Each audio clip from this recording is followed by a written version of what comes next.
Hi students, I am പ്രിയ. എൻ്റെ channel subscribe ചെയ്ത എല്ലാവർക്കും ആദ്യമായിട്ട് നന്ദി രേഖപ്പെടുത്തുന്നു. സബ്സ്ക്രൈബ് ചെയ്താൽ മാത്രം പോരാ, ഷെയർ ചെയ്യുക, ലൈക്ക് ചെയ്യുക. അതുപോലെ ആദ്യമായിട്ട് കാണുന്നവരാണെങ്കിൽ എൻ്റെ ചാനൽ സബ്സ്ക്രൈബ് ചെയ്യൂ, ഷെയർ ചെയ്യൂ, ലൈക്ക് ചെയ്യൂ and also press bell icon to get updated notifications. Thank U.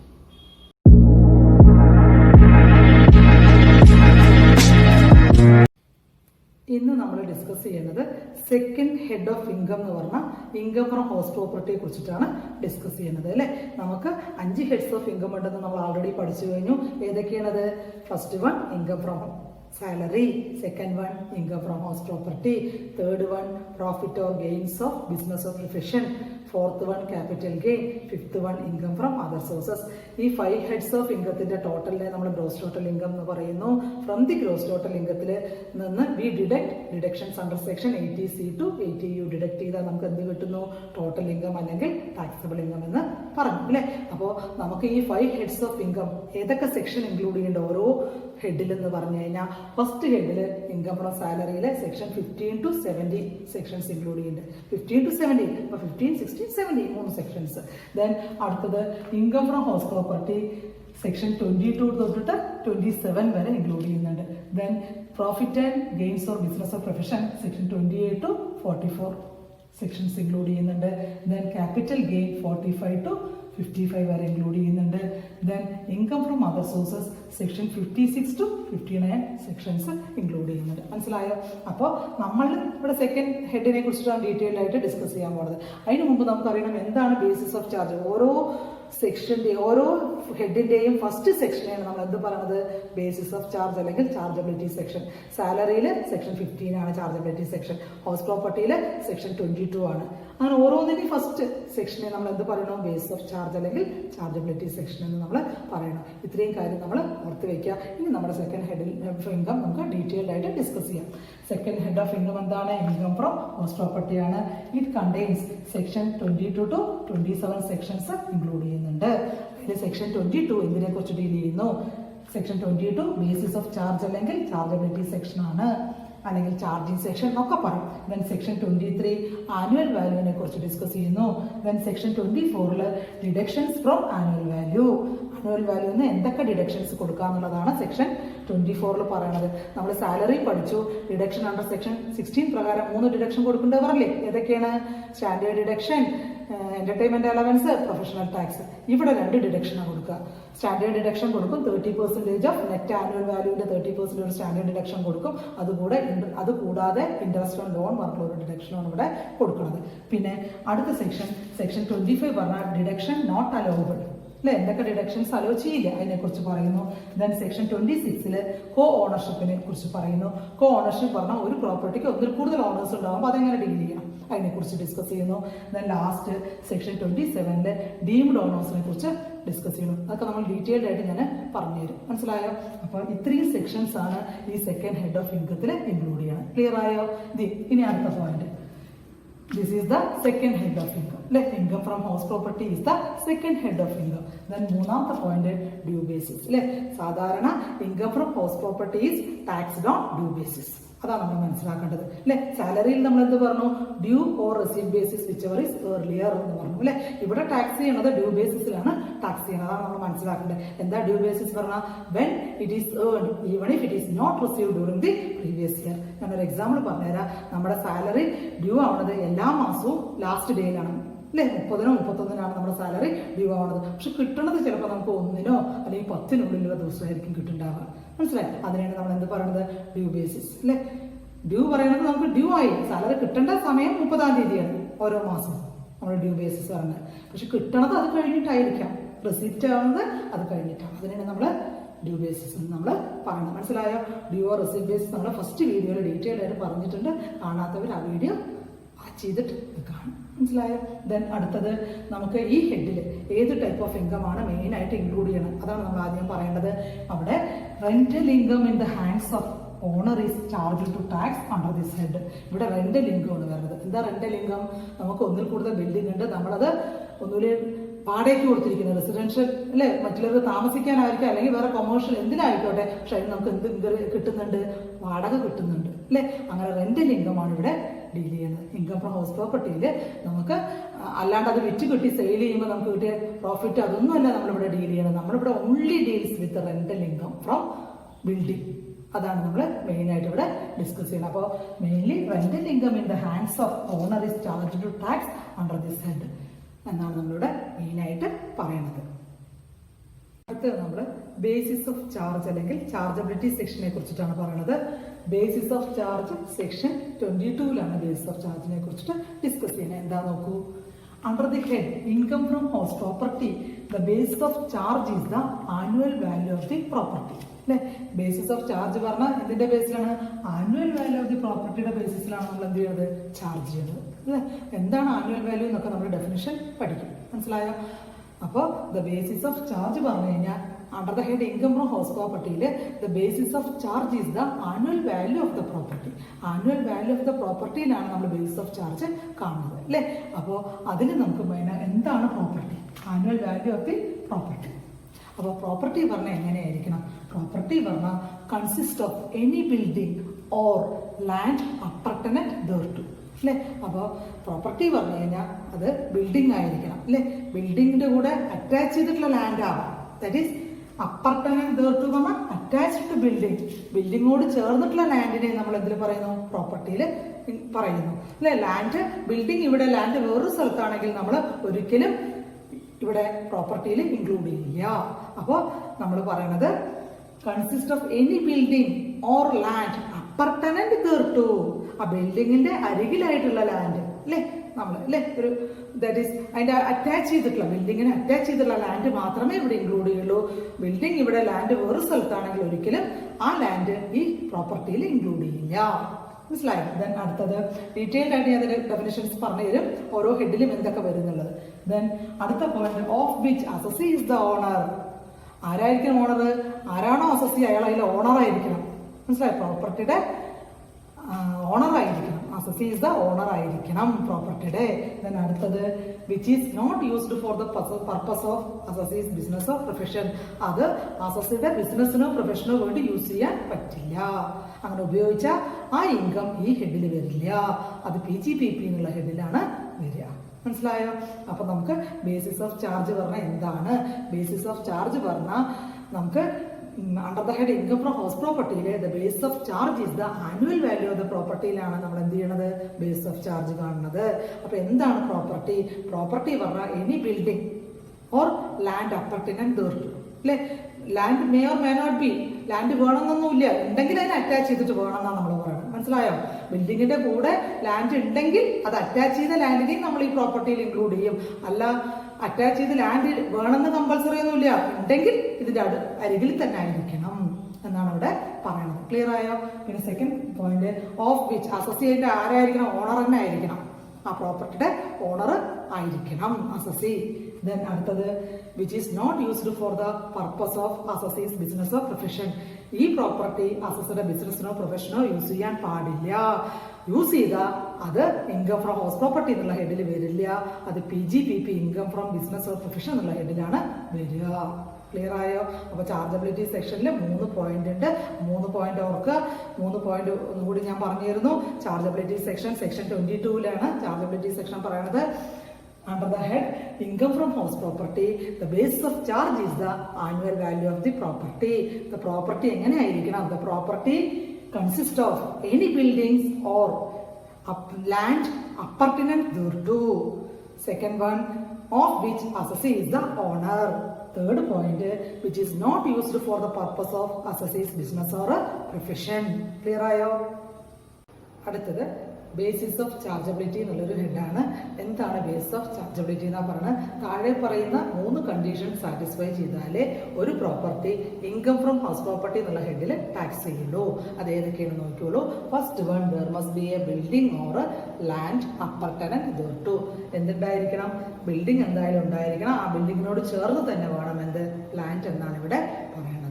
Then second point, assessee must be the owner of the property. Assessee ആരായിരിക്കണം? ആ പ്രോപ്പർട്ടിയുടെ ഓണർ ആയിരിക്കണം.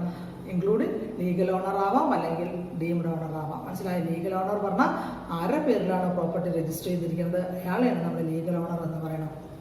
പിന്നെ ഡീംഡ് ഓണർ പറഞ്ഞാൽ ആക്ച്വൽ പ്രോപ്പർട്ടി അയാളുടെ കയ്യിലായിരിക്കില്ല, പക്ഷെ law consider him as the owner of the property. അങ്ങനെയുള്ള കേസിലാണ് ഡീംഡ് ഓണർ എന്ന് നമ്മൾ പറയുന്നത്. ഡീംഡ് ഓണർ നമ്മൾ ഡീറ്റെയിൽ ആയിട്ട് പറയുന്നുണ്ട്.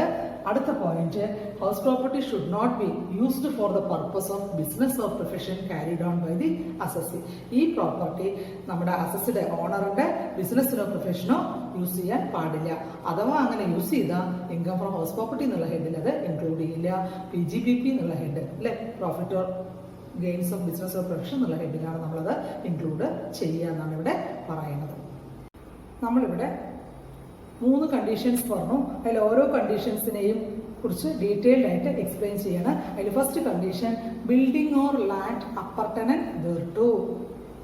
The term house property means any building surrounded by wall, having roof or not, and any land appertaining to building. അല്ലെ, ഒരു ഹൗസ് പ്രോപ്പർട്ടി ആണെങ്കിൽ അവിടെ ഒരു ബിൽഡിംഗ് ഉണ്ടായിരിക്കണം. ആ ബിൽഡിംഗ് സറൗണ്ടഡ് ബൈ വാൾ അല്ലെ, ചുറ്റുമതിലൊക്കെ ഉണ്ടാവാം.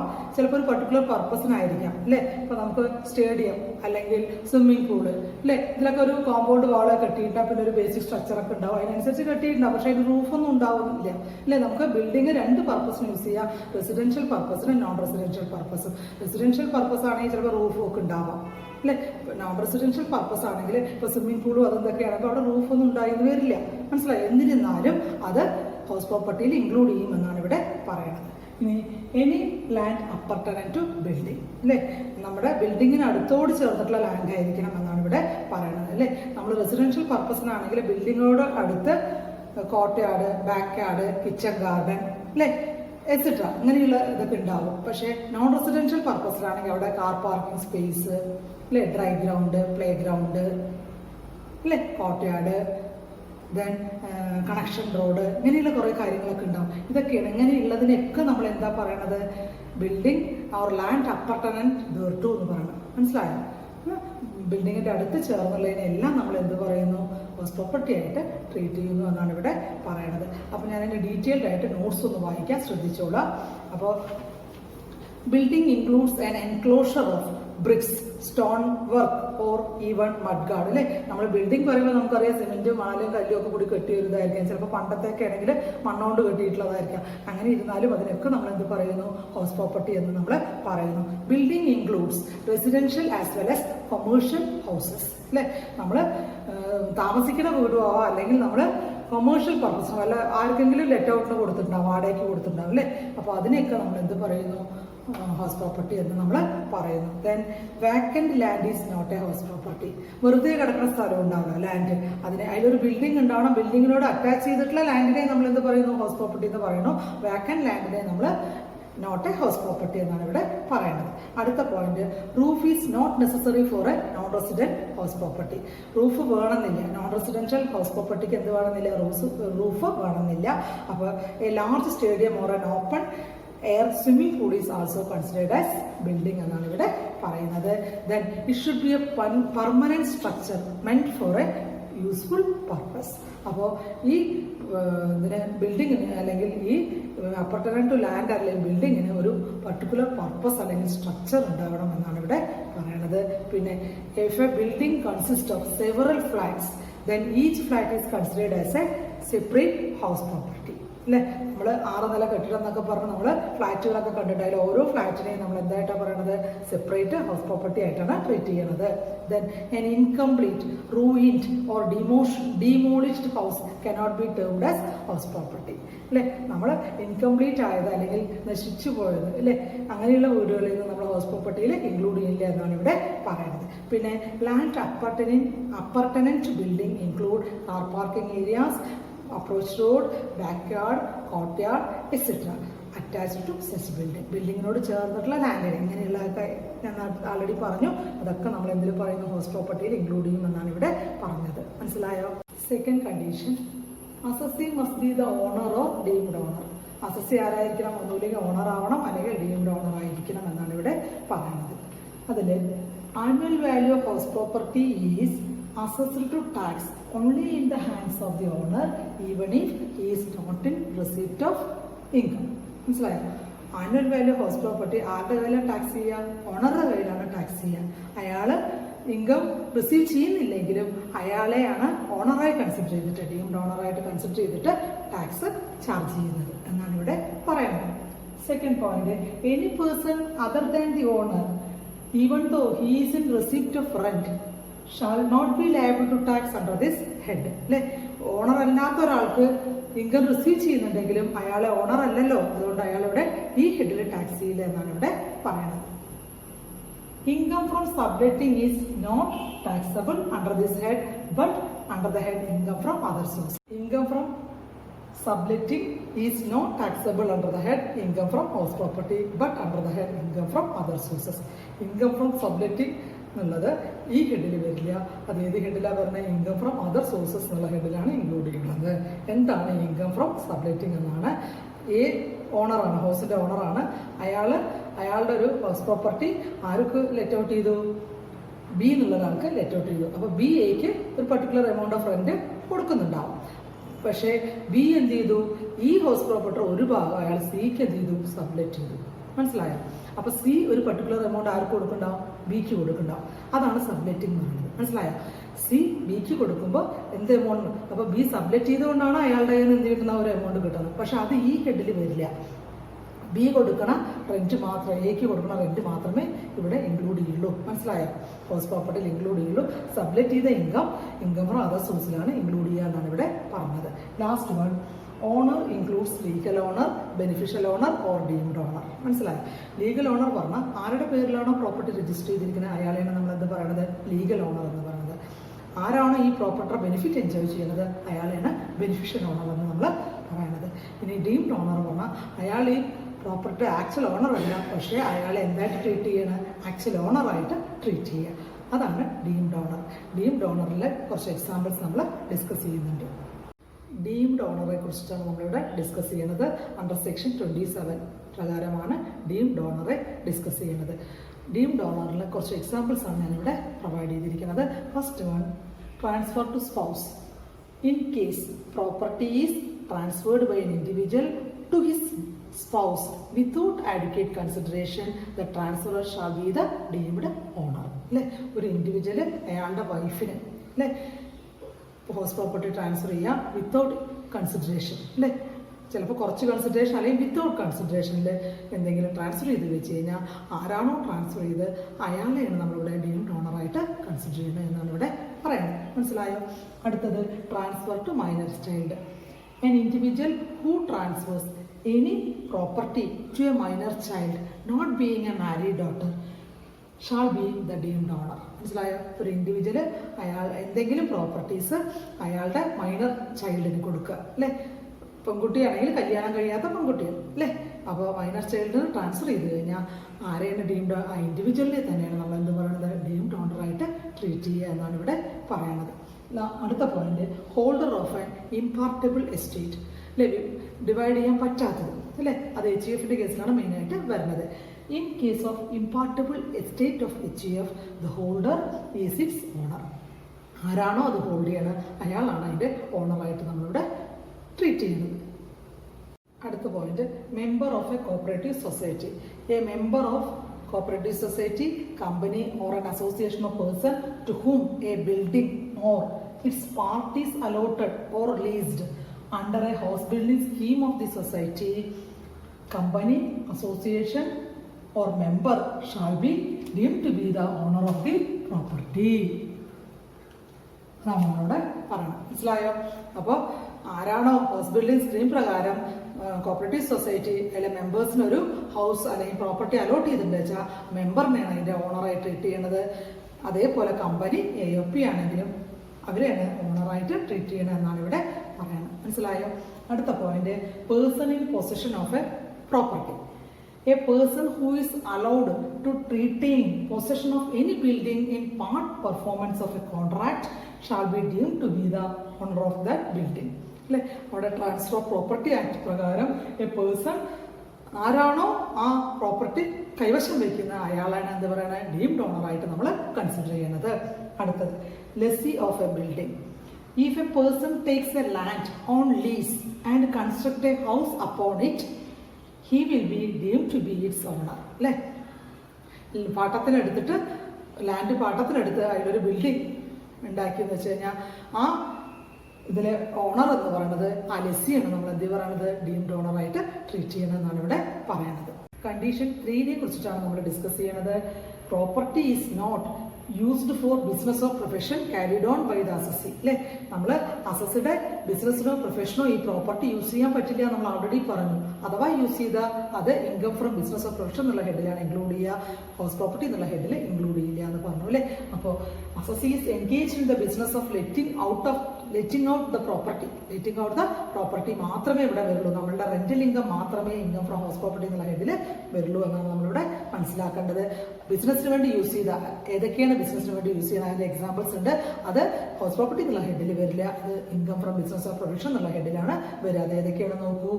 Building or staff quarters let out to employees. അല്ലെ, നമ്മുടെ ബിസിനസിന്റെ അടുത്ത് തന്നെ നമ്മൾ ക്വാർട്ടേഴ്സ് ഒക്കെ ഉണ്ടാക്കിയിട്ട് എംപ്ലോയീസിന് കൊടുത്തിട്ടുണ്ടെങ്കിൽ അത് എന്തിനു വേണ്ടിയിട്ടാണ് നമ്മൾ പ്രൊവൈഡ് ചെയ്തിരിക്കുന്നത്? നമ്മുടെ ബിസിനസിന്റെ സ്മൂത്ത് റണ്ണിങ്ങിന് വേണ്ടിയിട്ടാണ് നമ്മൾ പ്രൊവൈഡ് ചെയ്തിരിക്കുന്നത്. അല്ലേ, അപ്പോൾ ഒരിക്കലും അത് ഹൗസ് പ്രോപ്പർട്ടി എന്നുള്ള ഹെഡിൽ ഇൻക്ലൂഡ് ചെയ്യില്ല, income from business of profession എന്നുള്ള ഹെഡിലാണ് ഇൻക്ലൂഡ് ചെയ്യുക എന്നാണ് ഇവിടെ പറയുന്നത്.